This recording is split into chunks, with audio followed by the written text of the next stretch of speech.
Bismillahirrahmanirrahim. Assalamualaikum warahmatullahi wabarakatuh.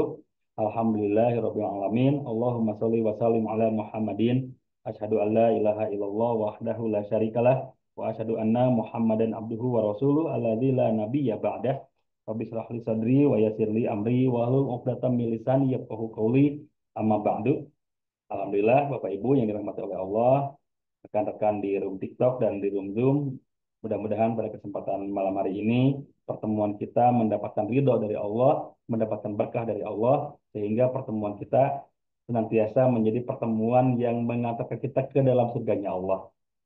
Alhamdulillah kita melaksanakan agenda yang memang dilaksanakannya mendadak, tidak dilaksanakan secara terencana jauh-jauh hari karena memang ini acara dadakan dan saya berpikir alangkah lebih baiknya kalau ini kita laksanakan gitu ya sebagai bentuk silaturahim kita walaupun tujuannya upgrading tapi bukan berarti saya ingin mengupgrade Bapak Ibu pengetahuan Bapak Ibu karena saya yakin Bapak Ibu di sini pengetahuannya bisa saja jauh lebih banyak dibanding saya, bisa saja lebih banyak tahu dibanding saya. Tapi ya melalui pertemuan ini mudah-mudahan kita bisa saling sharing. Jadi bukan saya yang ingin mengajari, tapi intinya di sini kita saling silaturahim. Dan mudah-mudahan pertemuan seperti ini kita bisa laksanakan ya kalau tidak seminggu sekali ya minimal 2 minggu sekali, sebulan sekali gitu ya. Kita bisa silaturahim sekaligus update dengan para alumni yang selama ini memang sudah intens berdiskusi mungkin di grup gitu ya, sudah intens berdiskusi di di chat WA gitu, tapi mungkin jarang ketemu secara langsung. Ya mungkin kesempatan seperti inilah yang akan menjadi pertemuan kita ke depannya gitu. Dan mudah-mudahan Allah memberikan kemudahan, Allah memberikan waktu luang sehingga bisa dilaksanakan bisa dilaksanakan lebih rutin ya. Mohon doanya saja semoga pertemuan-pertemuan inilah yang menjadi pertemuan kita ke depannya yang lebih rutin lagi. Tadi ya mudah-mudahan seminggu sekali bisa dilaksanakan, sebulan sekali bisa minimal gitu ya. Jangan sampai kayak kemarin agak terlalu jarang karena memang banyak kesibukan yang harus saya jalankan gitu yang saya laksanakan. Alhamdulillah beberapa kesibukan sudah selesai. Sekarang waktunya sudah bisa lebih luang lagi, jadi insya Allah bisa melaksanakan itu. Kepada Bapak Ibu yang ada di room Zoom, hari ini memang saya tidak akan memberikan tidak akan memberikan materi secara detail, secara menyeluruh, karena di sini saya ingin berdiskusi. Jadi kalau Bapak Ibu yang sudah punya pertanyaan, silakan bisa ditulis di kolom chat mulai sekarang. Karena pertanyaan-pertanyaan Bapak Ibu inilah yang nantinya akan menjadi bahan kita, yang akan menjadi bahan kita untuk berdiskusi, yang akan menjadi bahan kita untuk sharing. Ya.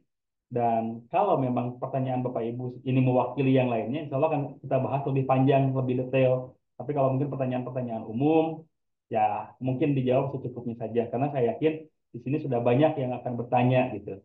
Sudah banyak yang ingin menyampaikan, yang ingin menyampaikan beberapa beberapa pertanyaan-pertanyaan yang ada yang mungkin selama ini sudah menjadi unek-uneknya di dalam hatinya, tapi belum sempat terjawab mungkin ya. Jadi saya persilahkan kepada Bapak Ibu yang mau bertanya, dimulai saja dari sekarang di kolom chat dituliskan supaya bisa gitu ya, bisa eh, dijadikan bahan diskusi. Oke, alhamdulillah sudah ada pertanyaan yang masuk ya, tapi sebelum menjawabnya saya izin minum dulu ya, karena lumayan baru bicara beberapa menit saja udah mulai haus nih.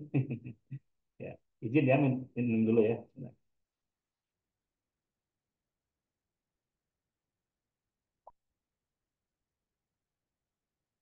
Ini pertanyaan pertama yang sudah masuk nih. Oke, dari Bu Haja Eis ya, dari Kalimantan nih, kalau dari Sanggau. Pertanyaannya adalah, bagaimana menentukan titik bekam suatu penyakit dengan mudah? Oke, ini mungkin sudah menjadi bahan bahan diskusi kita atau bahan materi kita beberapa waktu ke belakang itu cara mudah menentukan titik bekam. Sebetulnya ada beberapa cara Bu menentukan titik bekam itu supaya lebih mudah lagi ya, supaya lebih mudah lagi. Yang pertama yang perlu kita lakukan ketika ingin menentukan titik bekam, kita bisa melakukannya dengan dengan cara yang paling ortodok atau cara yang paling tradisional. Bagaimana? Membekam di area yang paling dirasakan sakitnya. Contoh, pinggang saya sakit, silahkan dibekam di titik pinggang. Ya. Belikat saya ya yang sakit, pundak saya yang sakit katanya, silahkan dibekam di titik pundak. Tulang belikat saya yang sakit nih, di bawah tulang belikat sakit, silahkan dibekam di situ. Dada saya sakit, ya.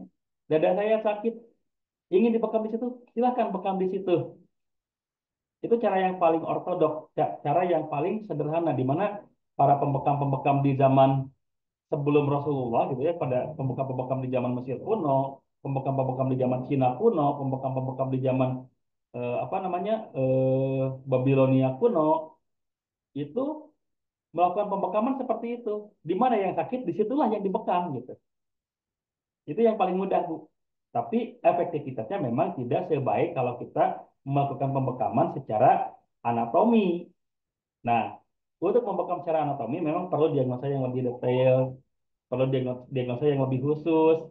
Bagaimana? Diagnosa ada beberapa cara, ada diagnosa tangan, ya, telapak tangan, diagnosa secara palpasi, ya, denyut nadi, kemudian diagnosa mata, diagnosa lidah, untuk mengetahui organ mana yang terasa sakit, organ mana yang bermasalah, kan itu. Contohnya kalau misalkan kita yang dirasa sakit kepala nih, apakah bisa kita membekam kepalanya? Boleh. Cuman betul nggak sakit kepalanya karena memang ada di kepala masalahnya? Bisa saja masalahnya itu bukan di kepala, Bu, tapi masalahnya itu ada di lambung contohnya. Karena ketika asam lambung naik, kepala pun kadang-kadang terasa pusing, bahkan sampai vertigo. Nah, kalau sudah seperti itu, maka titik yang tepatnya di lambung. Nah, bagaimana cara mengetahuinya? Itu harus kita runut secara anatomi. Oh, ini sakit kepalanya bagaimana? Ibu sakit kepalanya bagaimana? Sakit kepalanya saya sebelah, obat migrain. Kalau sakit kepala sebelah, memang rentan ada masalah di lambung, maka utamakan dulu titik lambung. Dari di mana titik lambung? Kita harus tahu dulu letak lambung di mana. Letak lambung itu adalah sejajar atau sering sering kita nyebut ada di ulu hati, ya. Lambung itu sering disebut dengan ulu hati. Nah, tinggal tarik ke belakang sejajar dengan ulu hati, itu yang dibekam. Maka insya Allah ketika lambungnya kita bekam, suplai nutrisi, suplai darah bersih, suplai oksigen ke lambung akan lebih lancar, lambungnya lebih sehat. Ya. Ketika lambungnya lebih sehat, insya Allah suplai aliran nutrisi ke kepala pun akan lebih maksimal. Ya. Oleh karena itu, bisa membuat kita lebih sehat lagi kepalanya. Jadi seperti itu, Bu. Kalau untuk bisa lebih tepat lagi, Ibu harap pelajari anatomi tubuh, ya, atau bisa dipelajari dari modul diagnosa yang sebelumnya saya share gitu ya. Yang sebelumnya saya share itu bisa dipelajari. Oh, kalau sakitnya di bagian perut kanan itu apa masalahnya? Oh, masalahnya liver ternyata. Maka ambil titik yang sejajar dengan liver. Itu yang paling tepat seperti itu. Walaupun memang kalau misalnya belum sampai ke sana, boleh tadi dengan cara yang paling ortodoks. Dibekam saja titik yang sakitnya selama bukan di titik larangan. Mana titik larangan? Sebelumnya sudah di-share ya di modul, di materi juga ada. Silahkan dibaca saja titik larangan di sebelah mana saja. Gitu ya, Bu ya. Jadi untuk lebih mudah bisa membekam, silakan ya. Silakan pelajari dulu anatomi supaya lebih bisa menentukan titik bekam yang tepat gitu. Ya. Ini itu ya untuk jawaban di pertanyaan pertama. Selanjutnya, kalau bekam berapa lama durasinya? Berapa lama jangka waktu bekam kepala? Durasi berbekam itu sudah dijelaskan ya beberapa kali ini dalam pertemuan-pertemuan sebelumnya. Durasi berbekam itu satu kali kop itu 3 sampai 5 menit. Sementara dalam proses berbekam itu 3 kali pengkopan. Kop yang pertama ya, kop yang pertama itu untuk mengumpulkan toksin-toksin yang ada di dalam tubuh kita kepada satu titik. Itu lamanya 3 sampai 5 menit, maksimal 7 menit lah ya. 3 sampai 5 menit. Nah, setelah itu dilakukan perlukaan. Supaya apa? Supaya toksinnya keluar, ya. Supaya toksinnya keluar. Setelah toksinnya keluar, baru kita kop lagi, ya. Toksin-toksin keluar melalui darah bekam tadi keluar, kita kop lagi. Berapa lama? Sama, 3 sampai 5 menit. Setelah 3 sampai 5 menit, itu dikeluarkan darah kotornya, darah statisnya, darah yang mengandung toksinnya, baru kita bersihkan, dan setelah dibersihkan kop lagi selama sama 3 sampai 5 menit. Tujuannya untuk apa? Untuk mengeluarkan plasma supaya apa namanya? Supaya si luka bekas bekamnya lebih cepat tertutup dengan plasma itu, dengan sel darah putih itu. Gitu Pak, durasinya seperti itu. Kalau jangka waktu bekam kepala, setidaknya kalau kepala jangan terlalu sering, 3 bulan sekali, 6 bulan sekali baru boleh. Kalau terlalu sering, sebulan sekali, khawatirnya mengganggu sirkulasi darah bersih, sirkulasi oksigen ke otak, gitu. Karena proses recovery untuk bagian atas tubuh kita, terutama kepala, itu lebih lama dibanding bagian punggung.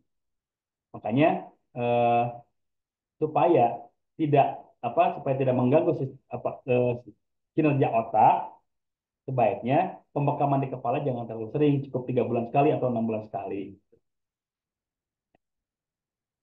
Mohon maaf, izin bertanya, standar alat bekamnya seperti apa? Kalau standar alat bekam masih banyak, banyak Bu ya, banyak dijual di apa namanya di toko-toko online, baik yang oranye atau yang hijau itu banyak.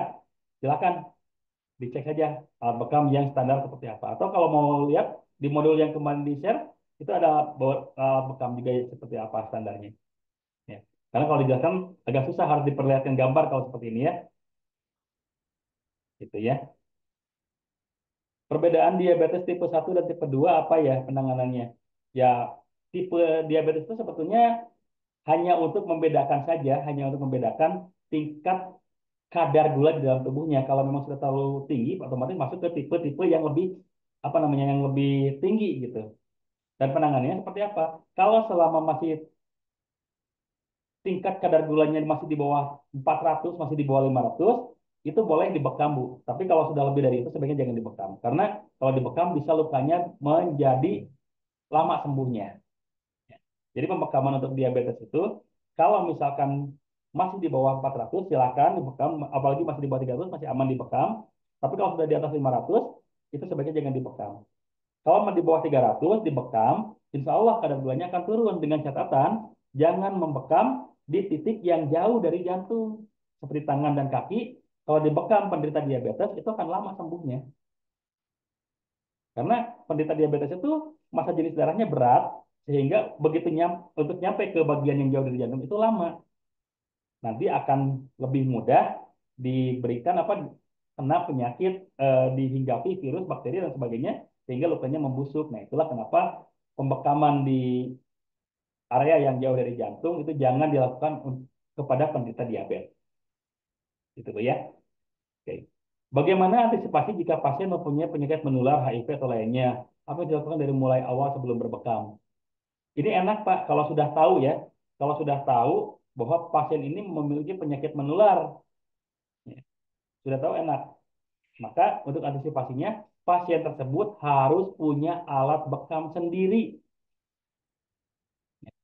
Harus punya alat bekam sendiri. Walaupun dengan sistem proses sterilisasi yang maksimal, bisa saja virus HIV, virus hepatitis itu bisa hilang, tapi sebagai bentuk kehati-hatian kita, sebaiknya kalau yang punya penyakit seperti itu, ya penyakit menular, apalagi penularannya lewat darah, sebaiknya punya alat bekam sendiri, gitu Pak. Ya. Dan kita pun sebagai terapis yang membekamnya, usahakan jangan sampai terkena gitu, jangan sampai terkena darahnya. Maka APD kita, alat pelindung diri kita pun harus maksimal. Minimal sarung tangan kita pakai, masker kita pakai, kalau bisa pakai celemek gitu ya. Apalagi kalau punya hazmat gitu ya, baju APD lengkap itu lebih bagus. Kalau memang sudah tahu orang tersebut punya penyakit menular seperti HIV. Kalau memang belum tahu karena mungkin pasien-pasien tidak semuanya jujur gitu ya. Pasien-pasien tidak semuanya jujur, belum tahu bagaimana. Ya, jalan terbaik kita adalah minta perlindungan kepada Allah dengan pertama sebelum membekam kita punya wudhu. Sebelum membekam kita punya wudhu, eh, setelah itu kita berdoa minta perlindungan kepada Allah dengan minimal ruqyah mandiri kepada diri kita. Ya, apa bacaannya? Silakan kalau untuk bacaan doa-doa yang memang Bapak Ibu tahu bisa, yang untuk minta kepada Allah dijauhkan dari berbagai macam bara bahaya, tapi bisa saja dengan apa namanya, dengan ayat kursi, al-ikhlas, al-falaq, an-nas itu juga bisa insya Allah. Itu bentuk perlindungan, ya, bentuk perlindungan. Kalau memang belum tahu, tapi kalau sudah tahu enak Pak. Ya. Bagaimana cara bekam untuk orang berjerawat atau estetika? Oke, kita harus tahu dulu, Bu ya, penyebab jerawat itu apa? Penyebab jerawat itu tidak selamanya kotoran di muka. Penyebab jerawat itu banyak terjadi akibat kotornya usus. Ingat, sering terjadi akibat kotornya usus. Di samping kalau memang usia-usia yang masih usia apa namanya usia-usia remaja itu karena faktor hormon, ya, karena faktor hormon. Tapi biasanya faktor hormon itu pun terjadi ketika ususnya kotor.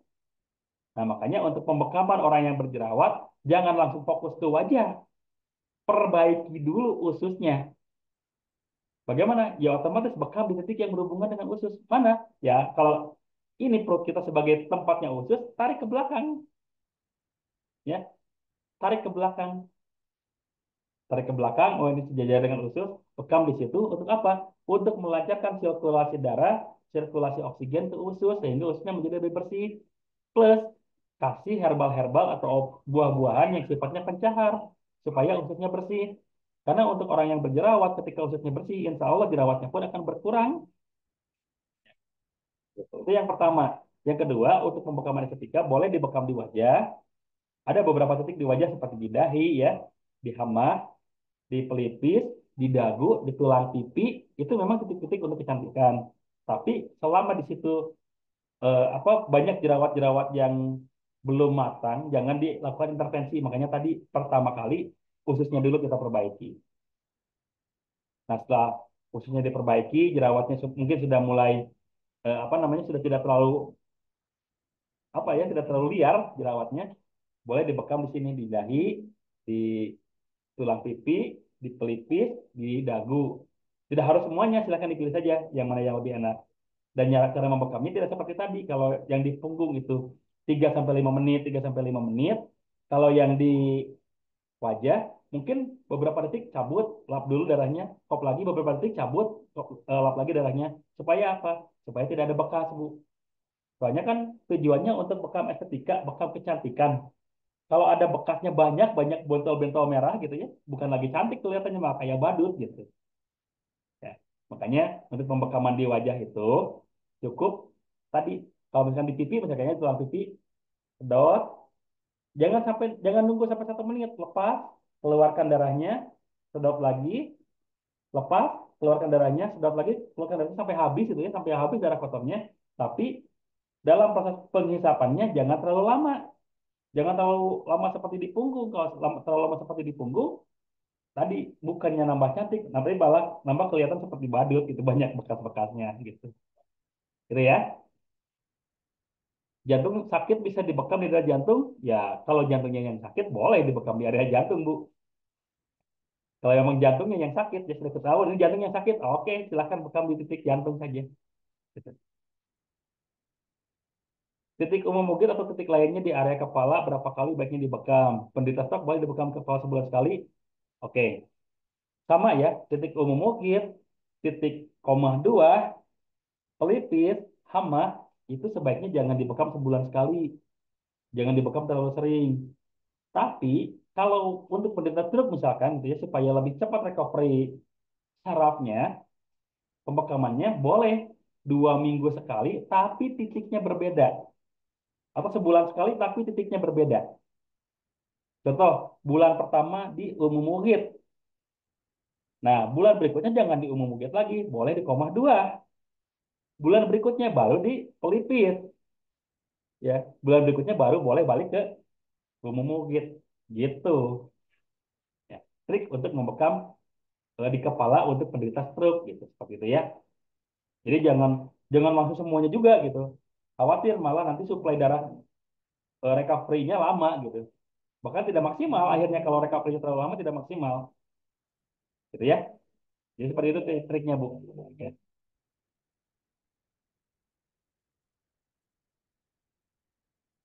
Oke.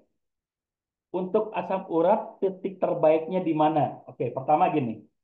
Asam urat itu penyebab utamanya apa? Penyebab utama asam urat itu adalah purin. Loh, purin terjadi karena apa?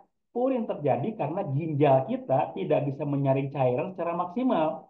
Sehingga yang harusnya dikeluarkan lewat, mohon maaf ya, air kencing, air seni, buang air kecil, itu tidak dikeluarkan dengan baik karena tidak tersaring sempurna oleh ginjal kita. Akhirnya, kotoran yang tadi mengendap di sendi-sendi kita berupa kristal. Itu yang dinamakan asam urat. Makanya, untuk membekam asam urat, itu yang pertama kita bekam adalah titik ginjal, Bu. Di mana titik ginjal? Sejajar dengan siku kita. Ya, di bagian punggung atau pinggang sejajar dengan siku kita. Ya, sejajar dengan siku kita. Pertama dibekamnya di situ. Baru setelah itu boleh dibekam di titik yang lainnya, boleh di paha, boleh di betis, boleh di apa dhahrul qadam, di punggung telapak kaki. Itu untuk tambahan. Tapi yang pertama perbaiki dulu ginjalnya.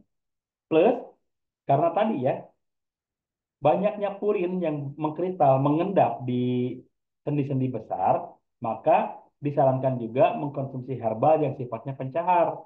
Semangka, melon, pepaya itu direkomendasikan, sangat direkomendasikan.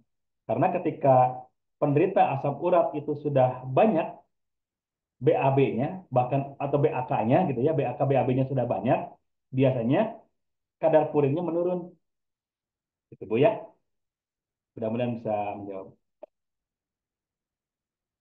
Pada saat membekam ada beberapa pasien yang kadang darahnya berbuih, biasanya sebabkan karena apa?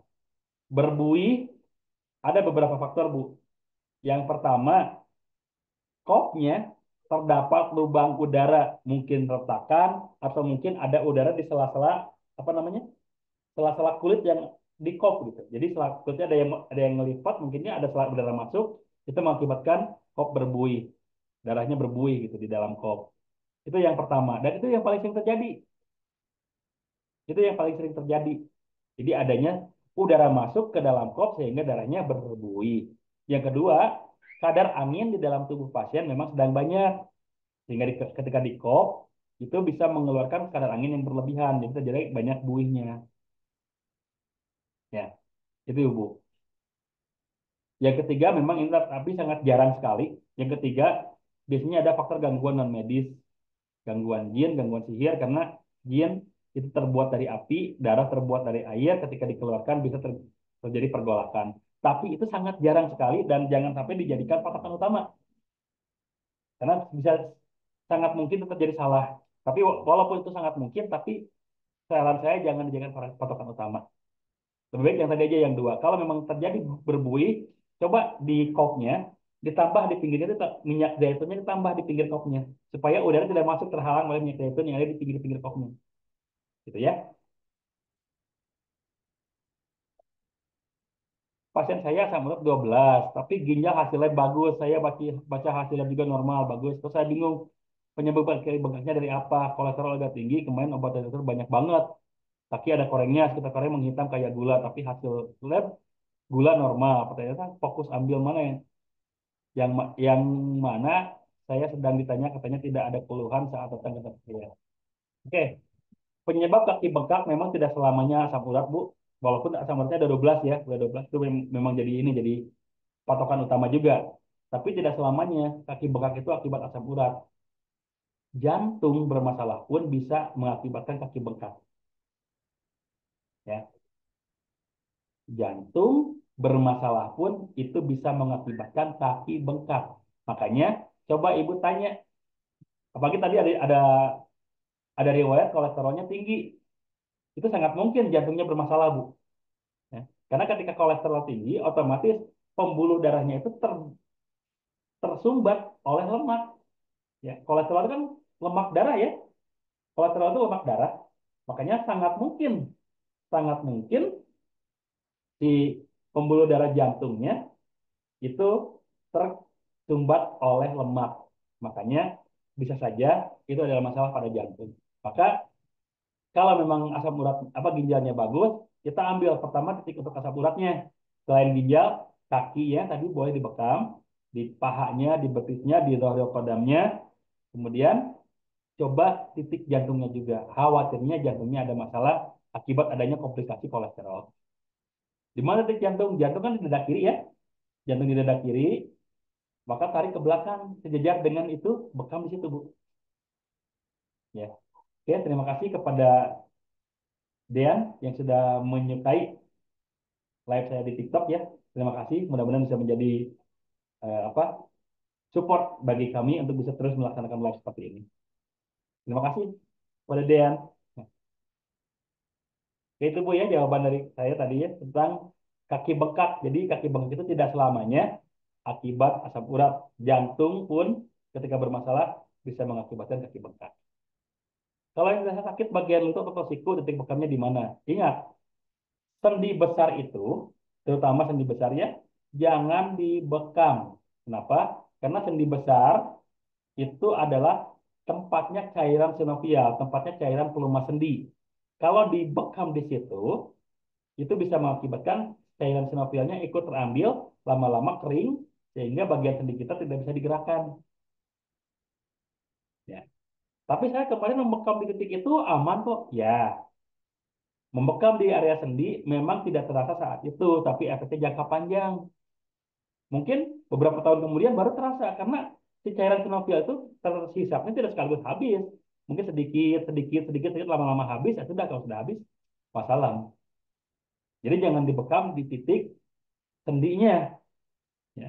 Jangan dibekam di titik sendinya, tapi di mana? Di sekitarnya. Kalau misalkan di lutut gitu ya, ambil di paha sama betisnya yang cukup dekat, ya, yang cukup dekat dengan lutut, tapi jangan di pas sendinya. Begitu juga di siku. Silakan ambil di tangan, tapi jangan pas di sendinya. Ya, seperti itu ya Pak ya. Oke. Kemudian sakit batu ginjal atau tulang kencing paling efektif dibekam di titik mana herbalnya apa? Kalau jelas ini batu ginjal, maka yang harus dibekamnya otomatis titik ginjal. Tadi di mana titik ginjal? Sejajar dengan siku kita. Sejajar dengan siku kita itu titik ginjal, Bu. Nah, kalau untuk batu ginjal, herbal yang paling efektif itu ada yang namanya daun tempuyung. Daun tempuyung itu sangat luar biasa menghancurkan batu ginjalnya cepat dan efektif. Ya, sangat efektif tuh daun tempuyung. Ya, karena ketika di apa namanya ketika dibekam di apa di mengkonsumsi daun tempuyung, biasanya batu-batu yang ada di ginjal itu cepat hancur. Karena sifat daun tempuyung itu memang sifatnya penghancur batu. Tumbuhnya pun kadang-kadang di tembok, di batu tumbuhnya itu. Akarnya itu kuat. Jadi kalau misalkan ingin apa namanya ingin membantu mengeringankan batu ginjal, selain bekam di titik ginjal, coba mengkonsumsi herbal tempuyung. Bekam di tulang punggung disarankan. Saya tidak menyarankan bekam sepanjang tulang punggung. Hanya beberapa tulang punggung yang boleh dibekam. Titik alkahil di punduk, titik alkiton di tulang ekor. Selain itu, saya tidak menyarankan. Boleh dilakukan hanya dalam kondisi tertentu saja. Jadi tidak semua tulang punggung disarankan dibekam. Karena itu akan mengganggu sistem recovery, sistem pembentukan darah. Ingat, pembentukan darah itu terjadi di tulang punggung, di sumsum tulang belakang. Kalau itu diganggu, pembentukannya terhambat, bukan malah lebih fresh, ya, bukan lebih fresh gitu. Tubuh kita justru akan lebih drop karena setelah dibekam harusnya terjadi recovery, pembentukan darah baru. Ini tempat pembentuk darah barunya malah diganggu dengan bekam. Gitu. Makanya tulang punggung tidak dianjurkan untuk dibekam. Hanya ada beberapa titik di tulang punggung yang boleh dibekam, yang dianjurkan yaitu al kahil dan al piton tulang ekor. Jadi kahil tulang punduk dan tulang ekor. Seperti itu ya. Apakah aman bekam pas bagian atas kulit di sepanjang tulang belakang? Tadi udah jelaskan ya tulang belakang tidak dianjurkan. Berapa jarak yang baik antara tulang belakang dengan titik lingkaran kok? Oke. Eh, jarak yang baik antara tulang belakang dengan titik kok itu ada beberapa, Pak. Ada yang bilang di sekitar 2 jari, ada yang bilang sekitar 3 jari. Tapi kalau saya lebih suka agak lebih dekat ke tulang belakang. Karena memang kalau dibekam mendekati tulang belakang itu lebih lebih nyaman rasanya. Itu bisa merangsang sumsum tulang belakang membentuk darah baru, ya. Itu kalau untuk jaraknya. Jadi saya lebih suka lebih dekat ke tulang belakang. Nah, kalau yang pertanyaan ketiga, Pak, cara memberikan darah dan cara interstisial itu tidak bisa dilihat dengan kasat mata. tidak bisa dilihat dengan kasat mata, itu harus tes lab. Walaupun seperti Dr. Wahyu Widada menyebutkan bahwa darah bekam itu bukan lagi darah karena sudah hampir sepenuhnya sampah, hampir sepenuhnya toksin, tapi saya masih punya anggapan tetap ada darah di situ.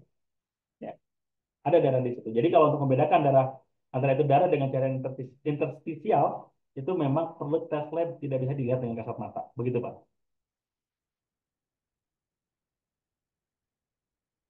Oke.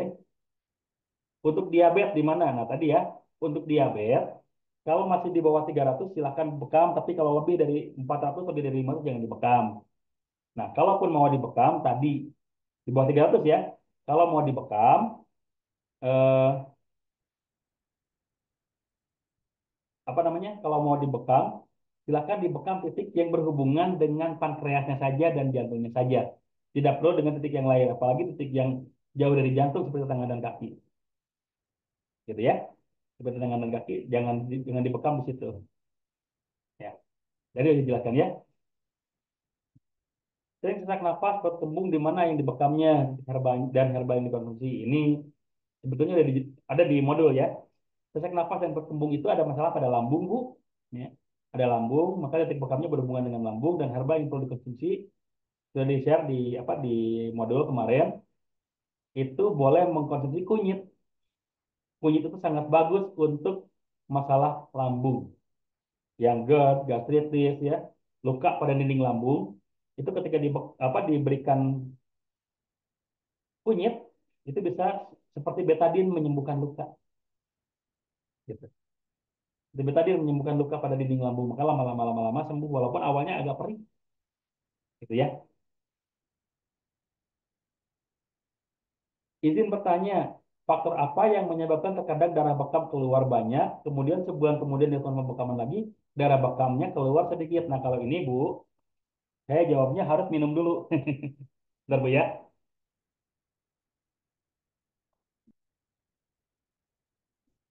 Ini ada beberapa faktor Bu, ya. Ada beberapa faktor.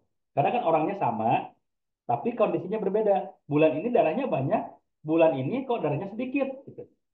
Nah, ada beberapa faktor. Faktor yang pertama, mungkin pada saat pembekaman berikutnya jarumnya tumpul, tidak setajam jarum yang bulan sebelumnya. Jadi ketika perlukaan, ya, perlukaan ke dalam kulitnya itu tidak terlalu banyak. Ya, salam juga Mas Alif ya. Semoga semoga bermanfaat pertemuan kita. Oke. Eh, penusukan ke dalam kulitnya tidak terlalu dalam, bahkan tidak sampai menusuk ke bagian kulit perifer sehingga tidak keluar darah. Kalaupun keluar cuma sedikit saja. Gitu. Itu yang pertama, Bu. Yang kedua, mungkin memang kondisi pasiennya sedang tidak sama gitu. Mungkin pada saat dibekam pertama darahnya memang lagi panas sehingga lebih mudah keluar. Begitu dibekam kondisi bulan berikutnya, itu kondisinya lagi sindrom dingin sehingga keluar darahnya agak lambat. Itu, Bu. Jadi eh, jangankan untuk pasien-pasien yang lain, ya. Kalau untuk satu pasien pun kadang-kadang ada perbedaan gitu seperti itu, Bu. Itu Bu ya. Jadi ada dua kemungkinan. Yang pertama mungkin tadi alat yang kita gunakan tidak sesuai, apa tidak tidak terlalu ideal gitu ya, karena tadi ada agak tumpul. Yang kedua mungkin kondisi pasiennya yang lagi berbeda. Gitu Bu. Ya. Jarum baru bisa tidak tajam ya, namanya juga buatan manusia Pak. Jarum baru bisa tidak tajam, namanya juga buatan manusia Pak. Banyak sekali terjadi error gitu. Tidak tidak menutup kemungkinan terjadi error. Ya, gitu. Oke. Dari Bu Nurjana. Saya punya teman kena kista sudah sekitar 4 atau 5 tahun. Selama ini yang dilakukan minum herbal, tapi menurutnya tidak ada perubahan, sedangkan dia takut operasi. Apa bisa dilakukan pembekaman, titik mana, dan berapa kali bekam? Saya jawab yang terakhir dulu ya. Jawab yang terakhir dulu. Kalau untuk pertanyaan berapa kali bekam, siapapun tidak ada yang bisa menentukan. Ya, tidak ada yang bisa menentukan. Dengan sekian kali bekam, punya kamu tidak ada. Ya, tidak ada. Ini jawaban yang paling harus ditekankan. Ya, Tidak ada siapapun yang bisa menentukan dengan sekian kali bekam penyakit bisa mengalami penyembuhan atau mengalami perbaikan. Tidak ada. Yang perlu kita sarankan kepada pasien kita adalah istiqomah, lakukan berbekam saja.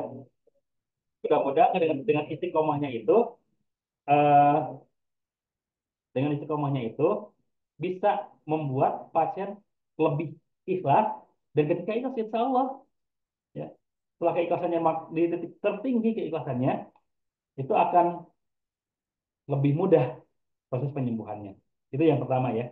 Yang kedua, untuk pembekaman titik kista itu ada beberapa titik Bu ya. Yang pertama di alkiton, tulang ekor.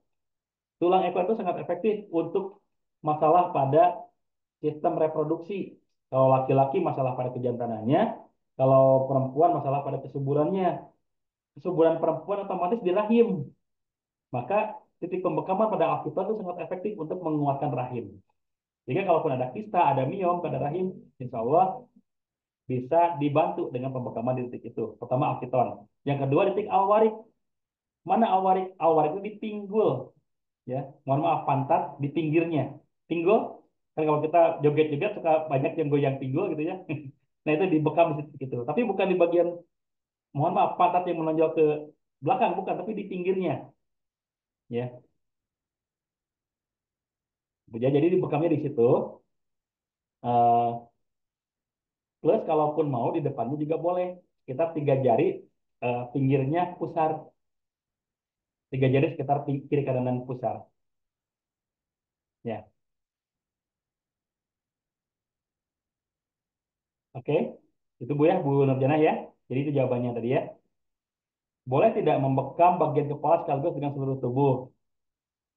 Kalau memang pasien tersebut, eh, kalau memang pasien tersebut apa namanya sudah terbiasa bekam, memang tidak jadi masalah, Bu ya, bawa kepala sekaligus dengan seluruh tubuh. Tapi kalau untuk yang baru, sebaiknya jangan langsung di pembekaman di kepala, di titik yang lain aja dulu. Kalau yang udah sering masih nggak jadi masalah Bu. Ya. Kalau sudah sering silahkan aja. Gitu. Jadi kita tuh harus mengetahui diri kondisi pasien seperti apa. Kondisi pasiennya memang sudah terbiasa dibekam, bekamnya agak banyak boleh. Ya. Autoimun di mana titiknya? Kalau autoimun itu kan apa namanya si sel darah putih terlalu overproduktif. Dia lebih senang menghancurkan anti apa ya mikroorganisme dia dan yang lainnya yang ada di dalam tubuh kita, dia lebih suka melawan itu. Dan ketika itu sudah habis, lama-lama sel darah merah yang dilawan oleh sel darah putih itu. Makanya kalau untuk autoimun sebaiknya jangan dibekam Pak. Atau Bapak atau Ibu ya ini saya tahu. Sebaiknya jangan dibekam kalau autoimun. Soalnya khawatirnya ketika dilakukan proses pembekaman, HB-nya atau misalkan apa sel darah merahnya juga ikut terbawa, sel darah putihnya lebih produktif lagi bisa berbahaya. Kecuali dengan kondisi-kondisi tertentu dan itu memang perlu penanganan lebih khusus lagi, lebih intens lagi. Tapi kalau untuk pemula menemukan pasien autoimun sebaiknya jangan langsung melakukan proses pembekaman. Bisa fatal akibatnya. Gitu ya. Kalau sakit tekanan bola mata yang disebabkan hipertensi dan kelenjar tiroid apakah boleh dibekam? Oh, itu sangat boleh. Sangat boleh ya. Hipertensi dibekam di titik apa namanya ini? Alkatifain. Alkatifain di sini. Bekam di titik itu. Itu bisa menurunkan tekanan apa bisa menstabilkan tekanan darah. Kalau yang sudah tinggi bisa diturunkan ya. Kalau sudah tinggi bisa diturunkan, maka pembekaman di titik al-aktifain pertama. Setelah di titik al-aktifain, bekam juga di titik al-akdain. Loh, kan al-akdain bisa menaikkan tensi darah. Memang. Tapi ketika al-aktifain ini sudah dibantu diturunkan, titik al-akdainnya bisa memberikan suplai nutrisi kepada mata sehingga ketika terjadi tekanan bola mata dibantu dengan oksigennya yang menurun, insya Allah bukan menurun, oksigennya yang lebih maksimal, maka tekanannya akan menurun gitu maksudnya. Gitu Pak ya. Jadi yang pertama titik bekam dulu di titik alkatifain, dibekam di titik alkatifain, plus alkahil ya di titik punduk, baru setelah itu dibekam di titik al-asdain. Insya Allah seperti itu. Kalau pendarahan di kepala dan tidak mau dioperasi, apakah boleh dibekam? Bekam memang untuk mengeluarkan darah. Di kepala pun sama, bekam memang untuk mengeluarkan darah. Tapi ingat, pendarahannya di mana? Karena bekam hanya mengeluarkan di bagian luar kulit saja, ya. Hanya mengeluarkan di bagian luar kulit saja, apa di bagian kulit terluar saja maksudnya. Hanya mengeluarkan darah di bagian kulit terluar. Kalau pendarahannya sudah di otak, dengan bekam tidak keluar, ya. Dengan bekam tidak keluar. Maka yang lebih efektif tetap kalau memang perlu dilakukan tindakan operasi ya mau tidak mau gitu, mau tidak mau gitu. Jangan sampai kita terlalu idealis mengesampingkan yang seharusnya gitu. Contoh kayak patah tulang, kita lebih yakin ke dibekam. Sementara untuk patah tulang sendiri kan perlu diperbaiki tulangnya dulu gitu, bukan bukan dibekam. Sama ini juga. Ini pendarahannya di mana? Pendarahannya ada di otak nih. Sementara pembekaman hanya mengeluarkan di bagian kulit terluar. Jadi yang ada di otak tidak keluar pendarahannya, tetap harus dilakukan operasi Pak kalau seperti itu. Ya, gitu. Herbal untuk autoimun banyak ya, bisa campuran madu dan habatus sauda itu bagus. Bisa juga eh, sari kurma juga bagus. Ya, bisa dipilih salah satu atau boleh kombinasikan ketiganya juga. Madu, habatus sauda dan sari kurma sekaligus bisa dikombinasikan. Ya, Alfiah Rahmiati, oh, assalamualaikum Bu, udah ketemu lagi di sini ya. Surau Ngidan Tualim. Assalamualaikum Waalaikumsalam warahmatullahi wabarakatuh. Terima kasih yang sudah hadir ya. Mudah-mudahan bermanfaat pertemuan kita. Oke, saya lanjutkan. Yang di room Zoom, saya baru pemula belum bisa bekam. Kemarin tidak ada prakteknya. Videonya sudah di-share, Bu. Ya, videonya sudah di-share. Eh, tinggal tadi apa dilihat aja, dilihat saja di apa namanya di grup itu sudah di-share. Ada link YouTube untuk apa namanya untuk tutorial berbekam ada di situ ya, jangan disimak saja. Herbal penambah nafsu makan, makanannya yang enak Bu. Kasih makanan yang enak ya, karena kalau makanannya enak menggunakan selera nggak perlu dikasih herbal apapun nafsu makannya gitu. Gitu. Jadi kalau ada yang mengatakan herbal untuk nafsu makan itu apa namanya herbal untuk nafsu makan itu kayak kunyit, temulawak gitu ya, kurkuma, eh, itu memang betul, tapi kalau memang tidak dibantu dengan nutrisi yang memang disukai oleh orangnya, ya mau gimana lagi, ya mau gimana lagi kita tidak akan bisa apa mengkonsumsi, tidak akan mau mengkonsumsi makanan yang tersedia gitu. Jadi herbal untuk nafsu makan sebetulnya memang ada, tapi yang lebih efektif itu kita berikan makanan yang memang disukai kayak anak bayi aja atau balita.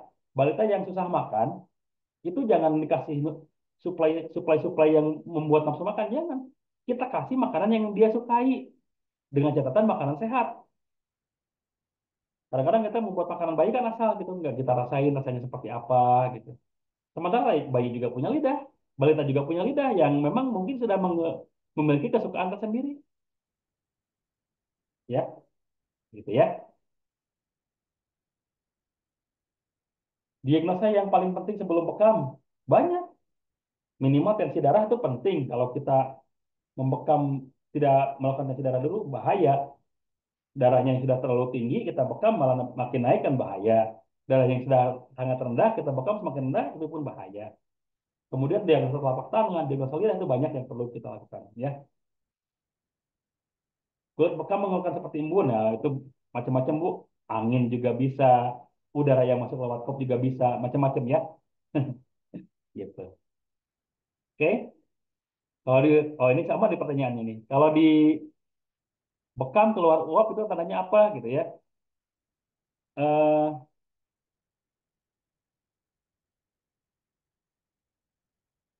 keluar uap tadi banyak angin di dalam tubuhnya bisa jadi ya. Banyak angin atau banyak udara yang masuk lewat kopnya. Ada pasien saya gula darahnya sampai 400, apa boleh dibekam 2 minggu sekali. Gula darah sampai 400 kalau mau dibekam 2 minggu sekali, ingat, hanya boleh dibekam di area yang berhubungan dengan jantung dan pankreas saja. Selebih dari itu jangan. Ya, itu ya Bu Hani ya. Cukup dibekam di titik yang berhubungan dengan jantung dan pankreas saja. Gitu ya. Pasien hepatitis aman gak sih dibekam? Ya sebetulnya aman-aman saja. Yang tidak aman itu alatnya.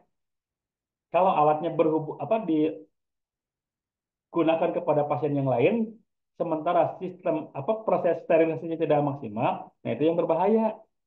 Makanya sebaiknya pasien hepatitis, pasien HIV itu punya alat sendiri, ya, punya alat sendiri.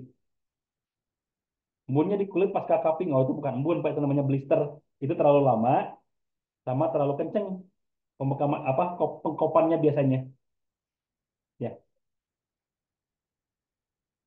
oke. Jadi itu ya, eh, Bu Nurul Bu Nurul Sahida. Jadi hepatitis itu sebetulnya aman selama alatnya yang digunakan memang terpisah dari pasien lainnya. Tidak dilakukan tidak dilakukan secara secara sembarangan, ya, secara sembarangan. Alfia Rahmianti, saya pesan herbal untuk kolesterol, bismillah turun, alhamdulillah, kolesterol lagi mah ya. Semoga lekas sembuh Bu ya. Semoga lekas sembuh dan mudah-mudahan Allah berikan kesembuhan secara paripurna. Oke, apa perbedaan darah bekam mengental dengan darah bekam yang encer dan darah bekam yang sedikit sekali keluarnya? Nah, ini pertanyaan apa yang sering banyak terjadi. Ada yang darahnya mengental sekali, ada darahnya yang encer sekali, ya. Kalau darahnya yang mengental, itu biasanya yang pertama yang terjadi itu adalah waktu pengkopannya tepat. Ya. Biasanya kalau ketika waktu pengkopannya tepat, itu darahnya kentalnya pun pas. Ya. Pengkopannya pas, kental darahnya itu pas. Karena memang darah itu, apalagi darah statis ya, dalam waktu 3 sampai 5 menit itu sudah mengental karena sudah bercampur dengan gula, sudah bercampur dengan eh, apa lemak, sudah bercampur dengan toksin-toksin yang lain, sehingga ketika dikop dengan waktu yang tepat itu akan mengental. Tapi kalau pengkopannya belum sampai 3 menit, biasanya ketika dibuka itu belum mengental. Jadi pertama itu. Yang kedua, ada juga penderita diabetes itu biasanya darahnya lebih cepat kental, Pak. Ya, cepat kental kalau penderita diabetes. Ya. Berikutnya, yang encer bagaimana? Kalau yang encer tadi mungkin pengkopannya belum terlalu lama, belum sesuai dengan yang seharusnya. Terus apa namanya? Maaf, pencet. Belum terlalu lama. Kemudian,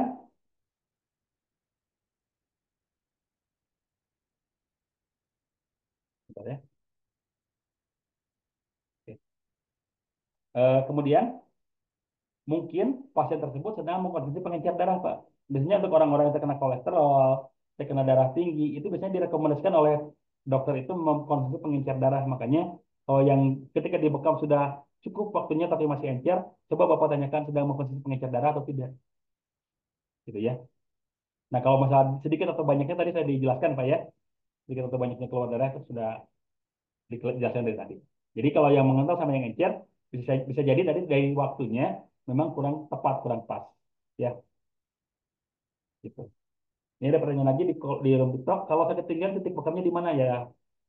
Jelas di pinggang, tapi harus tahu dulu penyebab sakit pinggangnya apa. Ada penyebab sakit pinggang itu masalah pada ginjal, ada masalah pada tulang belakang, ada masalah pada otot pinggang. Jadi kita harus tahu dulu penyebabnya apa. Baru kita bisa menentukan titik bekam yang tepat. Apa solusinya atau diagnosanya ya? Itu harus diagnosa yang tepat gitu. Ya, harus diagnosa harus dilihat orangnya gitu. Harus tegak diagnosanya. Jadi kita kalau cuma pertanyaan seperti ini kita nggak bisa jawab. Ya. Nanti jawab ya, pesan herbal mahnya, oh, ya silakan Bu. Terima kasih. Kalau musim hujan atau dingin, biasanya langganan dengan batuk, flu, dan pilek. Untuk meminimalisirnya, bekam secara anatomi di mana ya?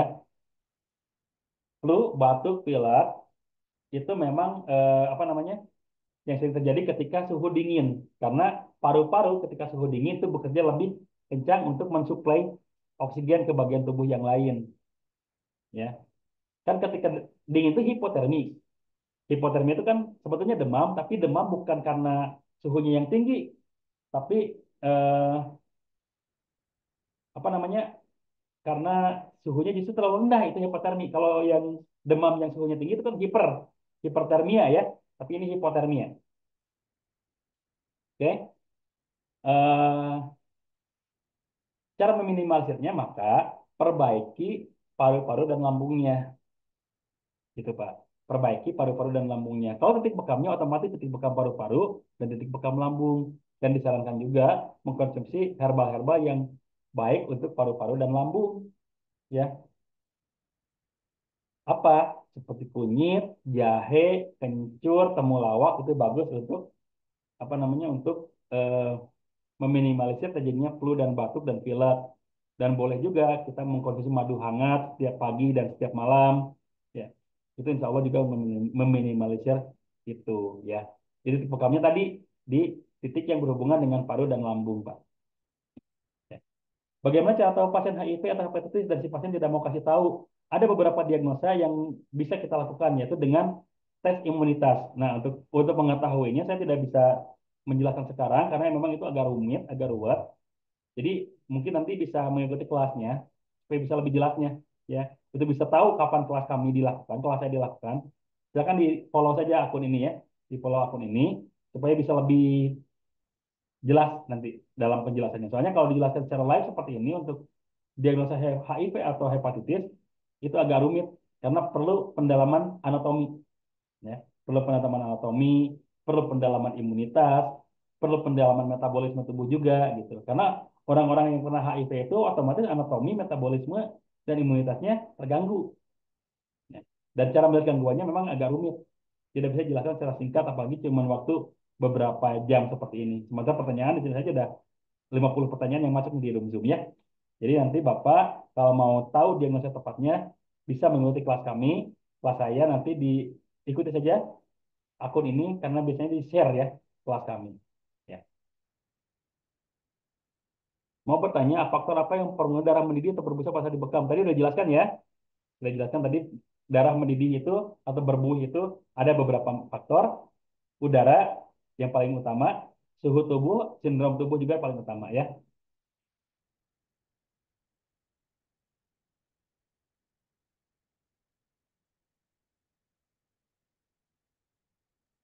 Pasnya ketika bekam kepala agak terhindar dari gelu yang katanya bisa menyebabkan kelumpuhan. Maksudnya apa ya? Terhindar dari gelu apa maksudnya glukoma, glukosa atau apa? Nanti dipertanyakan ya. Cara membersihkan darah kop apabila darahnya banyak hampir 1 kop penuh, apakah tetap diambil pakai tisu, Ustaz? Ya, tetap Bu, ya, tetap diambil pakai tisu boleh, ya. Tapi yang kena ke kulitnya tetap kop apa apa namanya yang kena ke kulitnya tetap kasa, jangan tisu gitu. Karena kalau tisu lama-lama bisa mengakibatkan kanker kulit sih. Karena terlalu banyak banyak yang tisu itu yang mengandung pemutih, ya. Jadi hati-hati. Jadi tetap ya kalaupun mau penuh ya kita mungkin kalau misalkan ditarik dulu ke bagian luar titik bekamnya baru dibersihkan dengan kalau harus tisu ya itu tisunya banyak sekali dilapis beberapa banyak supaya tidak tumpah gitu dan biasanya kalau sudah terbiasa insya Allah bisa bisa ini bisa bisa menangani lah gitu ya awal-awal mungkin agak melebar kemana-mana tapi nggak apa-apa kita kasih penjelasannya kita minta maaf aja kepada pasiennya ya kita bisa apa minta maaf Pak mohon maaf tadi karena terlalu atau oh ibu ini ibu ya bu terlalu maaf terlalu mohon maaf ya karena tadi terlalu banyak apa namanya darahnya sehingga ketika di bekam ini eh, agak sedikit melebar gitu mohon maaf bu ya gitu seperti itu bu ya jadi tetap pembersihnya tetap seperti biasa cuma mungkin kalau menggunakan tisunya yang lebih banyak aja di apa dilapis lebih banyak aja. Kenapa setelah bekam ada bekas hitam di kulit ada ini hitamnya seperti apa? Kalau hitamnya seperti bintik-bintik hitam pada bekas pembekaman, itu toksin di dalam tubuh terlalu banyak, Pak. toksin di dalam tubuh terlalu banyak. Jadi ketika dikeluarkan dengan apa dilakukan pelukaan dengan jarum, toksin-toksin yang sudah sangat banyak ini sudah sangat kental ini tidak bisa keluar secara maksimal. Akhirnya mengendap di bawah kulit dan terjadi apa terlihat seperti bintik-bintik hitam di kulit seperti itu. Ya. Bekam di daerah dekat mata kaki sama garis di jempol sering berbuih itu biasanya ini Pak, karena itu kan permukaannya kecil, jadi sangat mungkin udara masuk Pak. Ya. Sangat mungkin udara masuk. Kebanyakan seperti itu. Ya. Oke, kalau Sumarang Putih, apa ada titik bekam di bawah telapak kaki? Ingat telapak kaki tidak boleh dibekam. Pertama itu ada sistem apa? Sistem terminalnya atau baliknya apa? Sirkulasi darah ya. Jadi jangan dibekam. Ya. Yang kedua, telapak kaki itu yang paling menyentuh ya, menyentuh apa namanya? Daerah yang paling kotor. Jadi sangat mungkin akhirnya telapak kakinya kena infeksi. Makanya telapak kaki tidak ada titik bekam, Bu. Ya, tidak ada titik bekam telapak kaki. Tapi ada yang tapi ada yang memakai menggunakannya silakan saja itu resiko yang mereka yang tanggung. Tapi kalau saya menggunakan ilmu itu tidak boleh karena di telapak kaki itu adalah sistem arus baliknya sirkulasi darah darah dari jantung dipompa kan nanti kembali lagi ke jantung. Salah satunya di terminalnya itu di telapak tangan, di telapak kaki. Salah satu terminalnya itu di situ. Kalau kita ganggu gimana? Ya, gitu ya. Titik untuk kesuburan ada di namanya titik alkiton, tulang ekor, ada namanya titik alwarik di pinggul, dan ada juga titik di sekitar tiga jari di kiri kanannya pusar. Tapi harus dengan catatan harus dilakukan dengan tepat, gitu ya. Bukan indikasi asam urat. Oh, bukan Pak. Tidak selalu seperti itu. Tidak selalu seperti itu. Oke, boleh nggak berbekam seminggu? Seminggu sekali maksudnya ya. Seminggu sekali berbekam boleh dengan catatan titiknya berbeda. Dengan catatan titiknya berbeda itu boleh seminggu sekali. Kalau misalkan di titik yang sama ya jangan. 2 minggu baru boleh di titik yang sama karena recovery kulitnya itu baru 2 minggu, recovery darah pun baru 2 minggu. Tapi kalau di titik yang berbeda, insya Allah boleh seminggu sekali. Ya. Ini sudah dijawab tadi ya, penyebab darah tidak keluar pasti keluar, keluar saat dibekam. Tadi mungkin jaringan tumpul, mungkin kulitnya tebal, mungkin juga apa cara kita membekam tidak tepat. Ya, mungkin terlalu miring sehingga tidak keluar, tidak kena ke darahnya gitu. Ya. Untuk hidung saya sumbat karena kongkanya membesar. Kongka itu apa ya? kurang kurang jelas nanti nanti di ini ya di apa di lebih diperjelas ya kongkanya apa.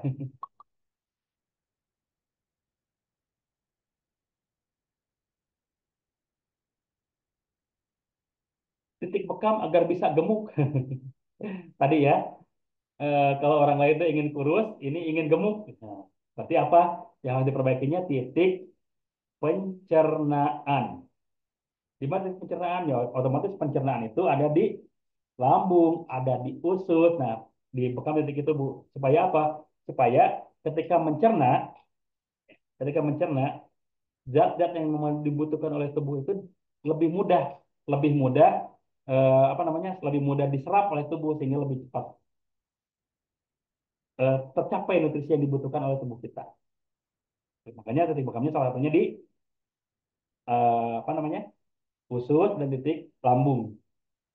Ya, sama. Kalaupun yang ingin kurus juga seperti itu, perbaiki titik lambung dan titik ususnya juga. Ya. Jika kelingking selalu mati rasa apa penyakit jantung? Enggak, Bu ya. Kelingking kelingking selalu mati rasa belum tentu Bu. Kadar gula terlalu tinggi pun bisa seperti itu. Jadi bukan karena tidak selalu karena jantung. Ini harus dilakukan diagnosa yang lebih detail ya. Darah bekamnya banyak apakah menandakan penyakitnya parah? Nah, tidak Pak. Volume darah bekam ya, volume darah bekam itu tidak menentukan apakah dia punya penyakit parah atau tidak. Tadi kalau memang jarumnya tumpul, kalaupun punya penyakit parah ya tetap aja keluarnya cuma sedikit, gitu Pak. Jadi tidak ada hubungannya keluar darah banyak atau sedikit dengan kondisi penyakit. Tidak ada hubungannya. Pengaruh posisi bekam sebetulnya sama saja, Pak. Mau yang tiduran, yang tengkurap, atau yang sambil duduk sama saja sebetulnya. Sama saja. Tidak terlalu berpengaruh. Pengaruhnya cuma ke kenyamanan saja. Kalau yang lebih nyaman posisi duduk, silakan sambil duduk. Kalau yang nyamannya posisi tengkurap, silakan sambil tengkurap. Dia tidak terlalu berpengaruh signifikan sih sebetulnya posisi itu ya. Ke dalam kesehatan tubuh tidak terlalu signifikan. Ya. Boleh jelaskan dikit tentang sindrom panas, dingin, lembab, kering. Terus yang nggak boleh dibekam basah ya kena sindrom apa? Oke. Biasanya orang yang memiliki sindrom panas itu dilihat dari eh, apa namanya muka, dari diagnosa mukanya juga, dari diagnosa wajahnya. Dari diagnosa wajah, kalau orang yang memiliki sindrom panas biasanya tidak pucat, Bu. Tapi ya kalau yang dingin jelas pucat. Ya. Jelas pucat kalau yang dingin. Kalau yang sindromnya panas, tidak pucat, justru kelihatan lebih kemerahan. Itu biasanya orang yang kena sindrom panas. Dan dari suhu tubuh pun, ya lebih hangat kalau yang sindrom panas. Ya. Kalau yang sindrom dingin, lebih dingin biasanya. Itu secara kasat mata saja ya. Karena kalau untuk lebih detailnya lagi harus dilihat lidahnya, dilihat juga telapak tangannya itu memang perlu ini ya, perlu praktek. Tapi ini secara kasat mata saja. Wajahnya kalau yang sindrom panas itu lebih lebih merah biasanya. Kalau yang sindrom dingin itu lebih pucat. Ya, suhu tubuh lebih hangat kalau yang sindrom panas, kalau yang sindrom dingin tentu saja lebih dingin. Yang nggak boleh dibekam basah yang kena sindrom apa? Sebetulnya mau sindrom panas mau sindrom dingin, kalau kondisinya tidak memungkinkan ya jangan dibekam. Panas panas panas sekali sampai demam, sampai apa namanya demamnya benar-benar panas gitu. Itu pun tidak boleh dibekam karena kalau dibekam ketika panas seperti itu bisa naik lagi suhu tubuhnya karena pada saat proses pembentukan darah baru suhu tubuh itu meningkat dulu, Bu. Ya. Suhu tubuh itu meningkat dulu. Makanya kalau yang panas sekalipun tidak boleh dibekam. Sama yang dingin sekalipun kalau dibekam bisa berbahaya juga kalau yang dingin sekali ya. Tapi kalau misalkan dia memang cenderung sindrom panas, cenderung sindrom dingin, ya, ketika memang membutuhkan bekam dan kondisinya memungkinkan, silakan saja dibekam. Gitu. Jadi kalau misalkan yang boleh dibekam bahasa yang cenderung apa, dilihat dari kecenderungan saya Bu. Cenderung panas, oh dan sekarang memang lagi benar lagi seperti kecenderungannya itu boleh dibekam. Tapi kalau misalkan biasanya dingin, tapi tiba-tiba sekarang lagi panas sindromnya, ya jangan dulu gitu. Ya. Jadi tetap kita lihat itu adalah kondisi dia pada saat itu, ya, bukan kondisi sebelum-sebelumnya, tapi kondisi saat itu. Mau tanya titik untuk kesuburan laki-laki di mana ya? Sama laki-laki dengan perempuan itu sama, karena yang diperbaiki laki-laki itu otomatis prostatnya, kalau perempuan itu yang diperbaiki itu adalah rahimnya, dan laki-laki apa perempuan tidak punya prostat, laki-laki tidak punya rahim, maka titik itu sama, ya, titik itu sama. Jadi kalau di bekas titik itu, maka laki-laki akan terperbaiki prostatnya, perempuan akan terperbaiki rahimnya. Mana titiknya? Titiknya di akiton, tulang ekor, ya, tulang ekor. Plus tadi di warik dan di sekitar tiga jari sekitar pusar, kiri kanan pusar. Itu titik untuk kesuburan, baik laki-laki ataupun perempuan. Dan kalau mau lebih maksimal lagi, ketika, mohon maaf ya, ketika ingin eh, akan berhubungan suami istri, tentu suami istri ya, bukan suami istri jangan. Ketika mau berhubungan suami istri, mohon maaf, sudah dewasa semua ya, saya yakin. Mohon maaf, penis, penisnya si bapaknya itu dikasih minyak zaitun supaya ketika melakukan penetrasi sperma ke dalam rahimnya itu, sperma ke dalam sel telurnya itu lebih cepat penetrasinya. Gitu Pak. Jadi selain titik bekam di tadi alkiton, alwarik dan di sekitar pusar, ketika akan melakukan hubungan suami istri, si penisnya itu diolesi dengan minyak zaitun supaya lebih cepat penetrasinya. Ya. Ini juga pertanyaan sama ya dari Pak Jakaria Hussein. Ya tidak ajar sama titik bekamnya tadi Pak karena untuk memperbaiki rahimnya. Jadi alkiton, warik dan sekitar pusar. Seperti itu ya. Yang lain Pak bagi-bagi ilmu. Oke. Insya Allah ya, mohon doanya saja bisa live seperti ini terus ya. Gitu. Itu ya Pak Zakaria ya, titiknya sama dengan yang Pak Yansen, tadi pertanyaan. Pertanyaan.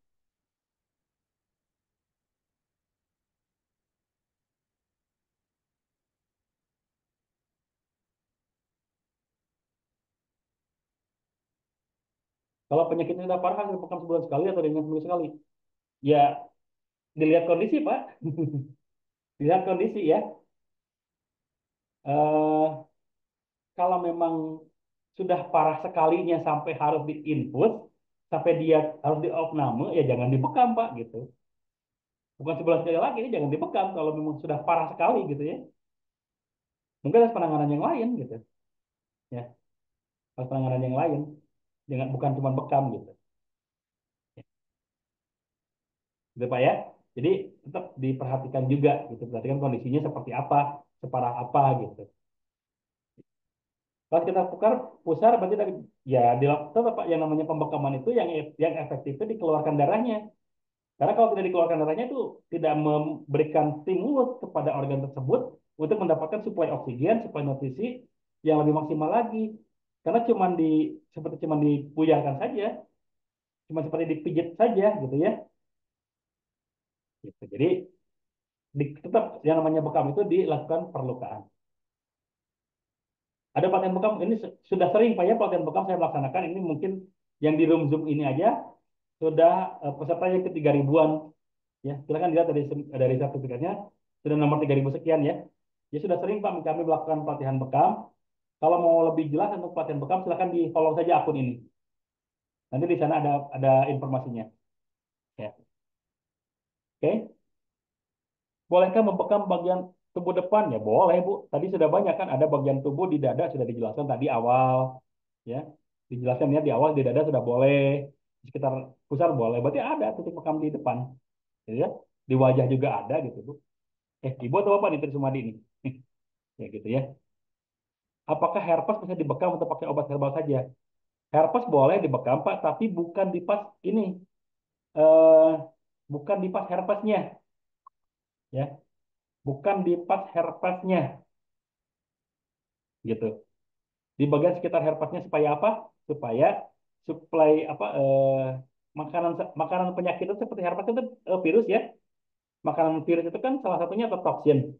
Jadi ketika toksin di stop suplainya dengan kita bendung melalui proses pembekaman, maka eh, itu akan mengurangi suplainya sehingga tadi si virusnya lama-lama mati sendiri. Ya, jadi boleh dibekam, tapi tidak pas herpesnya. Ya, tidak pas yang ada terasa gatalnya gitu ya. Epilepsi bisa dibekam, insya Allah bisa. Ya, tadi perbaikannya di titik umum ugit. Titik umum ugit, koma dua, al asdain. Dan jangan dilakukan bersamaan. Boleh dilakukan sebulan sekali. Pertama di sini, umum ugit, kedua di al asdain, ketiga baru di kedua di koma dua, ketiga baru di al asdain. Baru kalau memang masih ada indikasi epilepsinya, bekam lagi di situ, di situ, di situ. Ya, rekamannya insya Allah ada ya. Nggak pernah nggak pernah pelit lah masalah rekamannya. Ini direkam kok teman ya. Sakit telinga cenderung menurun pendengaran, bekam di mana? Nah ini kita harus apa namanya? Harus eh, memperhatikan afinitas tubuh kita, afinitas organ kita. Harus kita perhatikan afinitas organ kita. Ginjal itu berhubungan dengan telinga, Bu. Ya, ginjal itu berhubungan dengan telinga. Jadi kalau masalah pendengaran, sebaiknya perbaiki dulu ginjalnya. Perbaiki dulu ginjalnya. Pembekam titik ginjal, suplai cairan yang cukup ke ginjal, supaya apa? Supaya memberikan eh, hubungan yang baik, ya, hubungan yang baik pada telinga, sehingga telinganya bisa lebih mudah terperbaiki, gitu. Jadi perbaiki dulu ginjalnya, baru setelah itu ambil titik-titik yang berhubungan dengan telinga di mana nih, sekitar di ini tulang ini, tulang di belakang telinga itu boleh dibekam di situ, ya. Tulang keras ya di belakang telinga itu boleh dibekam di situ dan tapi jangan terlalu ke depan. Kalau ke depan ini masuknya ke area limpatik ini terlalu terlalu berbahaya. Makanya di bagian tulang belakang telinga atau lebih aman lagi di asdain di leher belakang. Ya, gitu. Bolehkah berbekam sebulan sekali? Ya, itu bagus Pak, berbekam sebulan sekali, apalagi tanggal sunnah, itu sangat efektif untuk bisa mengobati berbagai macam penyakit. Ya. sangat efektif berbekam sebulan sekali. Ya kalau tubuh itu apa kalau kendaraan itu seperti halnya ganti oli, berbekam sebulan sekali itu seperti halnya ganti oli, makanya sangat bagus. Ya. Jadi boleh berbekam sebulan sekali. Rusuk sebelah kanan sudah lama sakit, bagusnya dibekam titik mana? Oke, rusuk sebelah kanan itu berhubungan dengan liver, Bu. Ibu atau bapak nih? Rusuk sebelah kanan itu berhubungan dengan liver. Ketika rusuk kanan sakit, coba cek livernya. Bagaimana caranya? Coba lihat mata kita. Mata kita terlihat kuning nggak? Kalau mata kita terlihat kuning, berarti betul livernya bermasalah. Atau kita mudah lelah nggak? Mudah capek nggak? Kalau katanya mudah capek, berarti untuk eh, apa namanya? Berarti betul ada juga masalah pada liver. Jadi rusuk kanan itu eh, ada indikasi liver. Maka silakan untuk pembekamannya ambil detik yang sejajar dengan liver. Di mana liver? Liver itu di bagian perut bagian kanan atas, ambil ke belakang, yaitu titik liver. Ya. Kalau mau lebih jelasnya, silakan dibaca buku yang berhubungan dengan anatomi ya, supaya ketahuan livernya di mana. Oh, maksudnya itu untuk kepala. Kalau kepala, apa namanya? Kalau kepala jangan sebulan sekali, 3 bulan sekali lah. Tusuk kanan bagian punggung, ya sama Bu, ya. Karena tubuh kita tuh seperti ini, seperti kulkas, ya. Tubuh kita seperti kulkas, jadi depan itu cuma cover aja, mesinnya di belakang. Makanya pembekaman itu banyak di belakang. Ya, jadi sama rusuk kanan mau yang kiri mau yang apa ya mau yang depan mau yang belakang itu sama berarti ada hubungannya dengan organ-organ tertentu gitu ya gitu ya.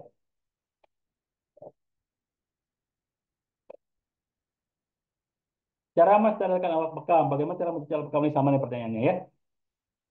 Cara mensterilkan alat bekam pertama ini sebetulnya sudah dibahas nih pada pertemuan sebelumnya nih.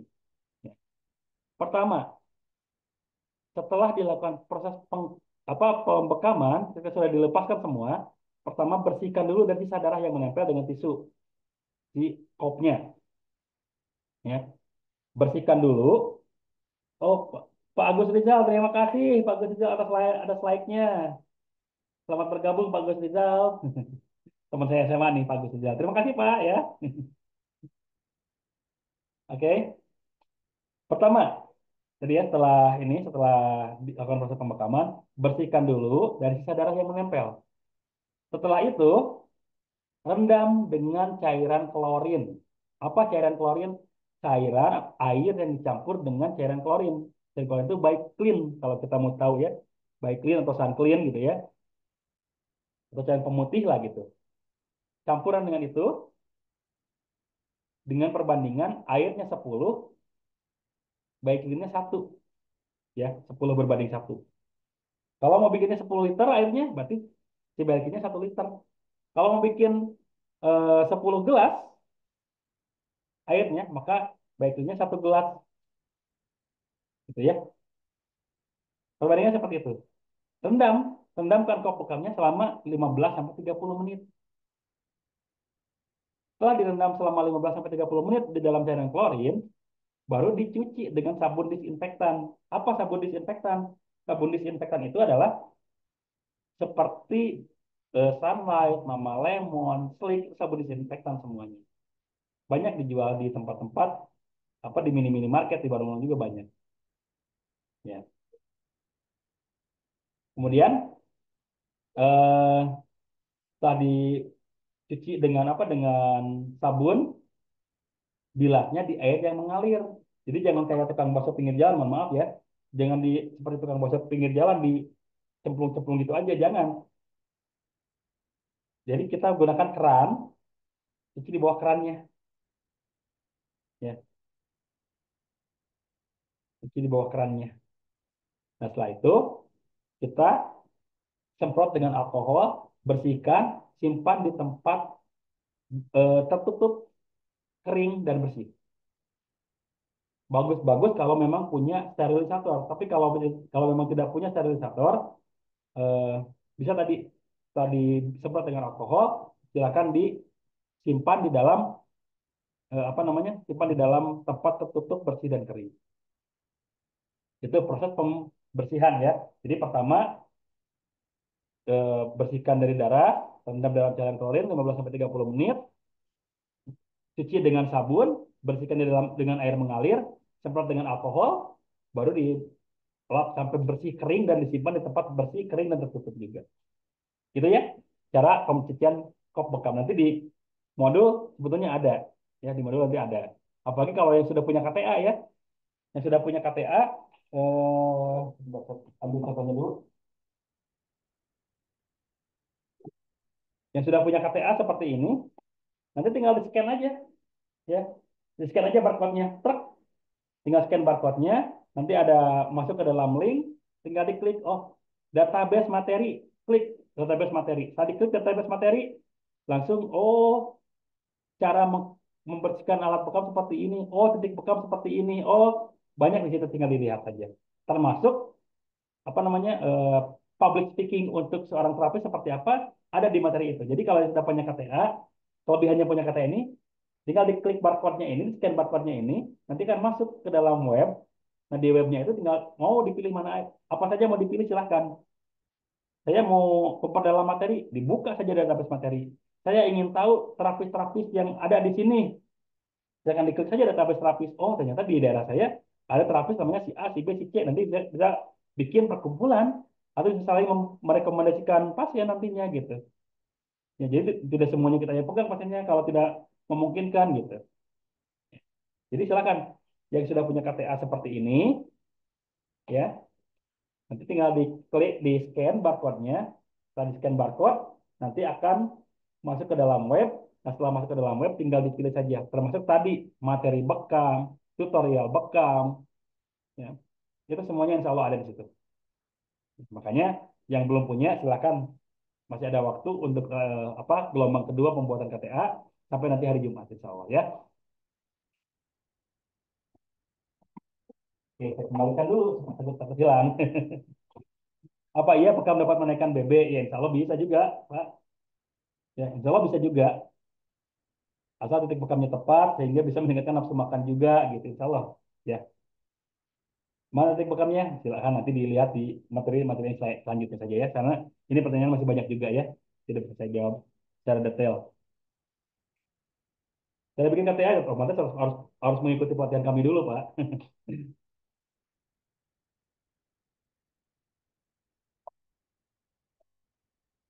Oke, jadi harus mengikuti pelatihan kami dulu. Nah, untuk bisa mengikutinya, silakan saja di follow ini akun. Jadi kalau ada postingan saya tentang pelatihan, tinggal diikuti saja nanti. Ya, apakah saya boleh makan orang lain setelah ikut pelatihan online saja, walaupun belum pernah ikut pelatihan secara offline? Idealnya sih memang ikut yang offline ya.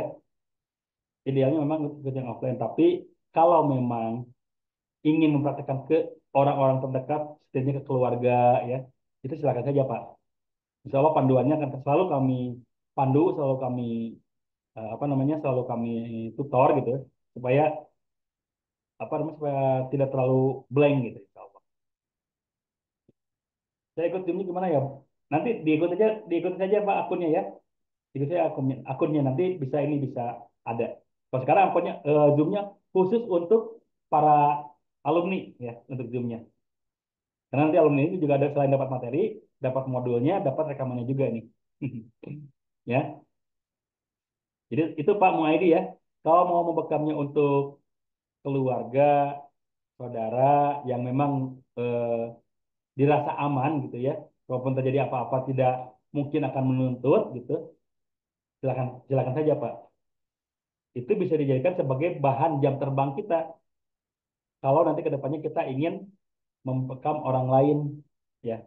Karena sebelum kita membekam orang-orang di luar sana, sebaiknya kita bekam diri sendiri dulu ya.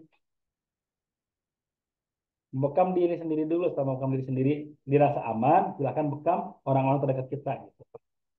Ya. Jadi memang idealnya setelah mengikuti offline, tapi kalau memang untuk mengikuti offline masih terbentur waktu gitu ya, masih terbentur biaya, terbentur kesempatan, ya silakan aja membekam orang-orang terdekat saja dulu, Pak. Ya. Kanker darah bisa dibekam, kanker darah kalau leukemia jangan, Pak, karena leukemia itu kan sel darah putih sudah terlalu over, bahkan si kanker apa sel darah putih sudah sampai memakan sel darah merah gitu. Sementara eh, pembekaman itu bisa menaikkan sel darah putih ya. Karena sel darah merahnya lagi dibentuk baru dulu. Nah, darah merah yang baru terbentuk itu nanti malah ini, malah termakan oleh sel darah putih. Makanya untuk yang kanker darah atau leukemia sebaiknya jangan dibekam, sebaiknya jangan dibekam, gitu ya. Bekam untuk darah rendah bisa, ya bisa bu. Justru untuk darah rendah itu kalau yang darah rendah dibekam itu bisa meningkatkan tensi darah. Ya. Darah rendah itu boleh dibekam, yang tidak boleh dibekam itu kurang darah, anemia. Itu tidak boleh dibekam. Kalau darah rendah boleh, ya. Tensi darah boleh. Apakah boleh berkali-kali membekam di area pelipis karena sakit kepala langsung ada? Berkali-kalinya berapa kali bu ya? Atau dalam jangka waktu berapa lama? Kalau misalkan 2 minggu sekali sih nggak masalah. Ya. Pelipis 2 minggu sekali nggak masalah. Karena tidak langsung berhubungan dengan sistem saraf ya kalau pelipis ya. Sebulan sekali nggak masalah. Tapi kalau mau mungkin koma 2 itu jangan sebulan sekali jangan. 3 bulan sekali, 6 bulan sekali. Gitu. Ya. Tapi kalau terlalu sering di pelipis sampai seminggu sekali misalkan ya itu bahaya juga nantinya. Karena bisa mengakibatkan kerusakan jaringan kulit kalau terlalu sering. Ya. Apa ada buku bekam Tibu Nabawi Al Hijamah kalau ada mau beli? Mohon doanya Pak. Saya sekarang lagi nyusun, ya, lagi bikin. Mungkin dalam bentuk e-book ya. Sekarang saya tidak tidak akan cetak gitu, tapi dalam bentuk e-book. Karena sekarang itu saya jarang sekali ya, jarang sekali melihat orang baca buku gitu, tapi lebih lebih banyak melihat orang baca apa buka gadgetnya, baca novel saja sekarang sekarang di gadget gitu, ya. Baca novel aja sekarang di gadget gitu. Sama baca buku pun sekarang banyak di gadget. Nah, insya Allah saya akan bikin e-booknya dalam versi yang lebih mudah untuk di apa lebih mudah gitu. Jadi sub-sub temanya tadi ya, sub-sub temanya itu akan lebih mudah diklik sehingga kalau misalkan nanti ingin membaca ini kan kalau di buku itu harus dicari dulu, dikasih tanda dulu. Tapi nanti kalau e-book saya akan lebih simple. Jadi sub-subnya itu tinggal ketik, tinggal klik-klik saja gitu. Ya. Dan setiap subjudul itu tidak terlalu panjang pembahasannya, yang dibutuhkan saja. Dan sekarang saya lagi susun, mohon maaf, eh, mohon doanya, mohon doanya, mudah-mudahan bisa segera selesai, ya, gitu ya. Yang flek paru-paru orangnya kurus gimana ya? Di bekam titik paru-parunya bu, ya, bukan titik paru-parunya, di bekamnya mah titik belikat, ya, di bawah tulang belikat di belakang. Tensi darah rendah titik bekamnya titik yang menaikkan tensi darah itu akdain pak. Ya. Dan titik bekam untuk menaikkan tensi darah al-aqdain. Insya Allah itu bisa menaikkan tensi darah. Oke.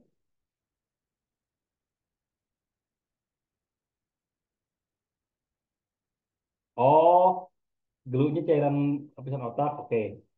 Kalau itu, eh, tadi pertanyaannya gimana ya? Lupa lagi. Eh, Soalnya gini.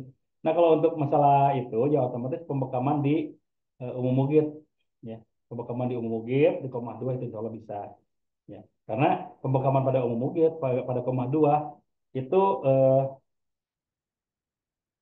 apa namanya bisa membantu sirkulasi oksigen, sirkulasi nutrisi ke otak supaya nutrisi jaringan otaknya lebih maksimal lagi gitu ya. Jadi insya Allah bisa di situ. Ya.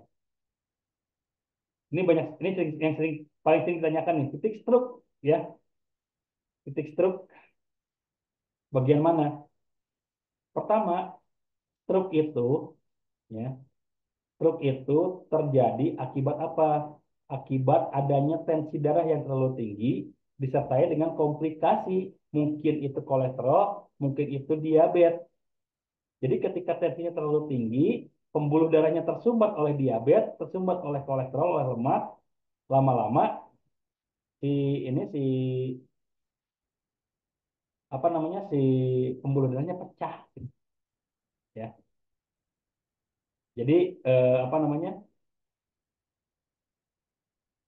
yang paling pertama kali harus di apa namanya harus dibekam itu adalah untuk menurunkan tensi darahnya dulu, Pak. Di mana untuk menurunkan tensi darah di Al-Katifayın, ya, di Al-Katifayın. Turunkan dulu tensi darahnya. Baru 2 minggu kemudian atau sebulan kemudian bekam di titik umum ugip supaya apa? Supaya sistem sarafnya terperbaiki gitu. dan lakukan itu rutin setiap 2 minggu sekali di apa namanya di Certify-nya, sebulan sekali di umum ugipnya, khusus untuk penderita stroke ya, khusus untuk penderita stroke, gitu Pak. Insya Allah ya. Bagaimana cara membekam penderita diabetes itu sudah dijelaskan ya, kalau luka diabetes, kalau lukanya itu jangan dibekam. Di mana-mana ada luka jangan dibekam. Sama benjolan atau tumor pun di benjolannya jangan dibekam. Karena kalau dibekam di pas benjolannya atau di pas lukanya, itu bisa mengakibatkan benjolan itu bisa lebih parah. Nih, lebih parah. Kalau untuk luka dan benjolan, kalau mau membekam di sekitarnya saja. Tapi untuk luka diabetes jangan sih, ya.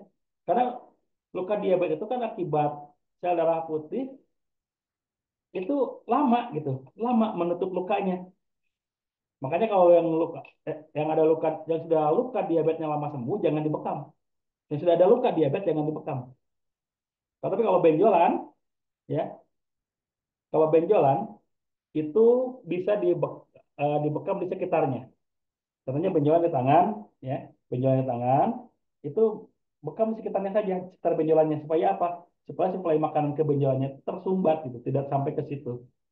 Kan makanan si benjolan itu apa ya, toksin ya, makanan benjolan itu toksin, dan toksin kalau dibendung supaya tidak masuk ke benjolan itu dilakukan pembekaman di sekitar benjolan itu, ya.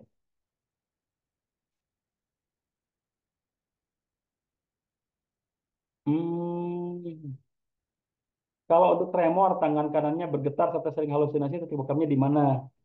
Tremor itu sistem saraf Pak ya, tremor itu sistem saraf, maka pembekamannya pun sama di titik yang berhubungan dengan sistem saraf seperti apa namanya, ahdain, komah dua, itu ya insya Allah. Bagi ada halusinasi itu jelas berarti sistem saraf. Dan bagusnya ini dibantu juga dengan rukyah kalau seperti ini, ya. Dibantu juga dengan rukyah kalau ada seperti ini karena halusinasi itu sangat berhubungan dengan apa namanya, dengan masalah psikologis, dan masalah psikologis kadang-kadang disertai dengan adanya gangguan jin. Jadi sebaiknya kalau memang sudah ada halusinasi, eh, dibantu dengan rukyah juga. Ya. Ketika kop pertama seperti ada berutusan di kulit kayak penumpukan lemak kecil-kecil tapi banyak, itu kenapa ya? Kop pertama, coba tanyakan dulu apakah ini apa namanya, apakah dia punya alergi enggak gitu. Pastinya karena alerginya sih, ya. Atau mungkin juga kopnya terlalu kenceng juga bisa Pak. Kopan pertama terlalu kenceng juga bisa. Ya. Jadi blisternya keluar di awal tuh bisa. Dan juga blisternya keluar di awal.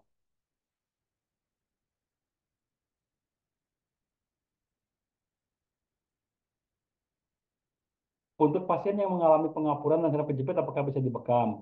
Kalau pengapuran, insya Allah masih bisa, ya. Kalau pengapuran masih bisa, tapi kalau saraf kejepit bukan dibekam, Bu. Ya.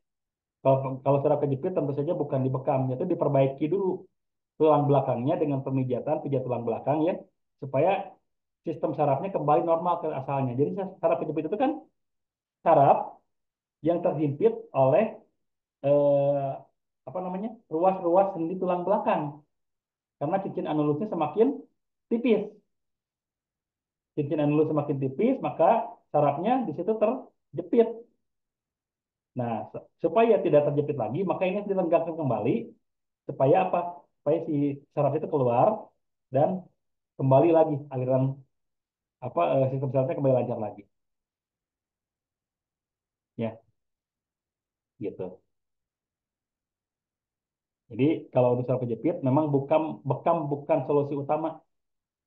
Bekam bisa dijadikan sebagai stimulus saja untuk mempercepat proses penyembuhan. Tapi langkah awalnya dengan pemijatan tulang belakang. Bisa itu titik apa namanya, titik apa sistem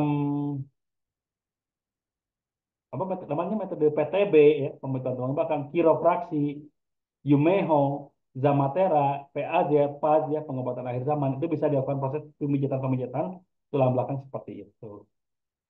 Ya. Apakah adakah buku yang ada gambarnya? Ini di modul ada Bu, Ya, di modul sudah ada di ini titik-titik bekam sudah ada titiknya, kemudian untuk penyakitnya apa, herbalnya ada sebetulnya di modul sudah ada ini Bu. Ya, sudah ada sebetulnya. Tinggal mau baca aja gitu. Itu lengkap di modul yang kemarin, apalagi yang mengikuti kelas reguler ya. Yang mengikuti kelas reguler itu modulnya lengkap dari mulai diagnosa sampai ke penanganan pasca bekam itu sudah ada semuanya modulnya. Tinggal mau baca aja. Untuk batu ginjal ini sudah dibahas tadi di awal ya. Jadi mungkin saya tidak akan bahas lagi karena khawatir penanya-penanya yang lain tidak bisa bagian gitu ya. Ini sudah dijawab di awal ya.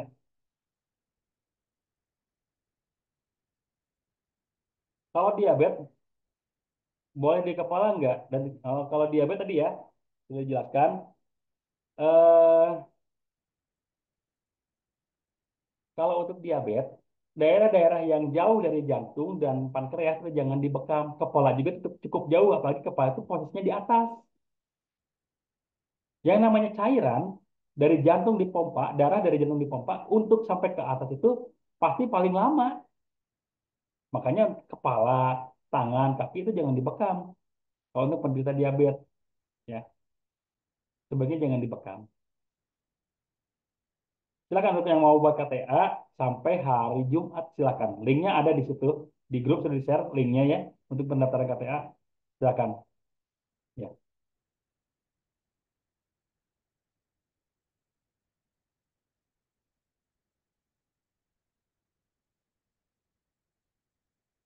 saya terapis bekam misalnya sama pasien. Kalau terapis itu apakah bekamnya rutin juga dan siapa yang bekam? Sebenarnya saya bekam tidak rutin dan saya ya boleh boleh aja Pak ya. Itu mah eh, apa namanya? Itu mah hak kita gitu ya. Mau dibekam rutin silakan. Kita mengajarkan ke istri kita itu lebih bagus gitu ya. Jadi seperti tukang cukur lah. Kalau tukang cukur apakah bisa nyukur sendiri kan enggak gitu ya. Harus dicukur sama orang lain dan kadang-kadang tukang cukur juga ada yang gondrong gitu Pak. Gitu ya. Jadi kalau untuk masalah itu gitu ya, silakan saja Bapak mau menerapkan kepada diri sendiri, saya mau rutin bekam silakan. Kalaupun memang tidak memungkinkan, tidak sempat karena tidak ada yang membekam ya sebetulnya itu sah-sah saja. Tapi sebaiknya ketika kita menyarankan berbekam rutin kepada orang lain, kita sendiri pun rutin berbekam supaya lebih maksimal penjelasannya gitu. Lebih maksimal penjelasannya ya. Gitu Pak ya. Ya, kalau masalah mempengaruhi keyakinan pasien sebetulnya kalau kita jarang dibekam sekalipun, bahkan baru pertama kali dibekam, kemudian kita membekam orang lain, selama cara kita membranding, personal branding kita bagus, tidak akan mengurangi keyakinan pasien, Pak. Dan pasien itu tidak semuanya nanya, kan? Tidak semuanya nanya apakah saya rutin dibekam atau tidak, gitu. Saya yakin tidak semuanya nanya.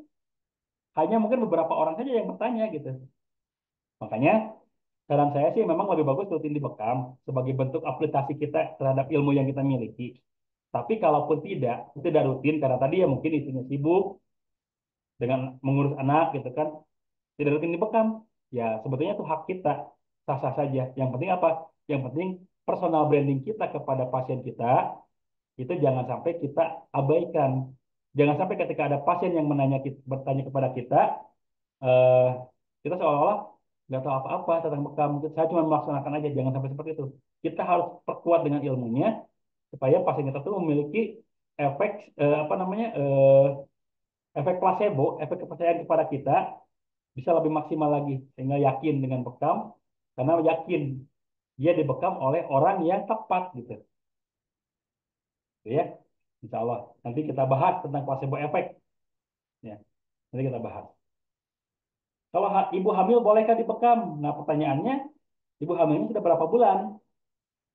Kalau 3 bulan pertama, sebaiknya jangan dibekam. Bukan sebaiknya, memang tidak dianjurkan dibekam. Kalau kalau sebulan pertama itu jangan dibekam. Ya. Sebulan pertama jangan dibekam. Kenapa? Karena di 3 bulan pertama itu adalah masa-masa awal pembentukan janin. Masa pembentukan janin itu adalah masa yang paling krusial bagi janin. Masa yang paling krusial bagi janin. Jadi ketika janin lagi terbentuk, kita malah ganggu dengan pembekaman.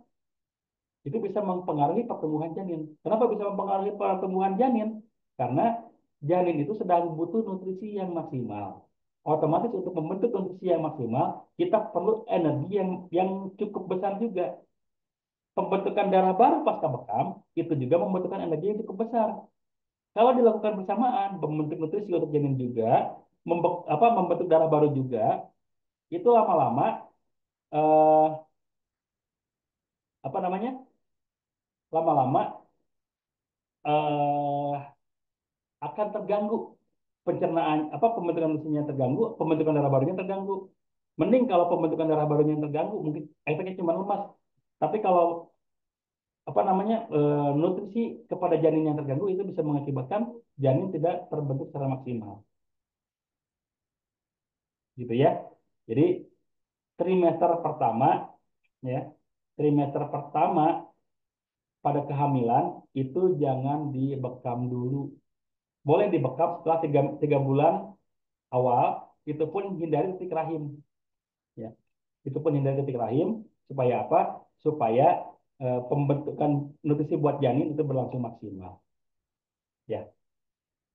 Baik, Bapak Ibu, sepertinya sudah jam setengah 10 malam. Saya tidak bisa melanjutkan terlalu banyak lagi karena saya sudah ini agak sedikit kelelahan suara saya, ya. Dan sepertinya pertanyaan sudah habis gitu ya. Jadi saya mungkin untuk pertemuan kali ini saya cukupkan sampai di sini. Mudah-mudahan di waktu dan kesempatan yang lainnya kita adakan upgrading seperti ini kepada para alumni. Terima kasih sudah masuk. Mudah-mudahan kehadiran Bapak Ibu semuanya bisa menjadi ajang silaturahim yang mempererat ukhuwah kita, mempererat silaturahim kita, dan bisa menjadikan kita sebagai satu kesatuan dalam komunitas ini gitu. Di sini tidak menjanjikan apa-apa, tapi di sini kita menjanjikan bisa saling sharing tentang informasi, tentang tentang penjelas tentang keilmuan tentang bekam, dan saya yakin di sini pun sudah banyak yang tahu tentang bekam, tapi dengan kerendahan hatinya, dengan keikhlasan hatinya mau mengikuti ini, dan saya ucapkan terima kasih atas itu semuanya. Sekali lagi saya mudah-mudahan eh, apa yang disampaikan ada manfaatnya, karena bagaimanapun saya masih dalam proses belajar, ya tentu saja sampai kapanpun saya dalam proses belajar, tidak mungkin saya berhenti belajar, tapi mudah-mudahan proses pembelajaran saya ini menjadi sesuatu yang bermanfaat bagi kita semuanya.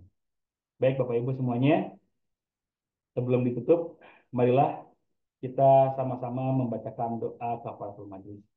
Bismillahirrahmanirrahim. Subhanakallahumma wa bihamdika asyhadu an la ilaha illa anta astaghfiruka wa atubu ilaik. Akhirul kalam. Subhanakallah. Akhirul kalam. Assalamualaikum warahmatullahi wabarakatuh. Waalaikumsalam. Waalaikumsalam warahmatullahi wabarakatuh. Waalaikumsalam warahmatullahi wabarakatuh. Allah atas Ya. Saya izin tutup semuanya, ya, izin end semuanya. Selamat beristirahat, selamat malam, dan bagi yang mau berpuasa besok hari, selamat menjalankan ibadah puasa. Mudah-mudahan puasa kita diterima oleh Allah Subhanahu wa taala. daftar ditunggu KTA-nya. Insyaallah, ya.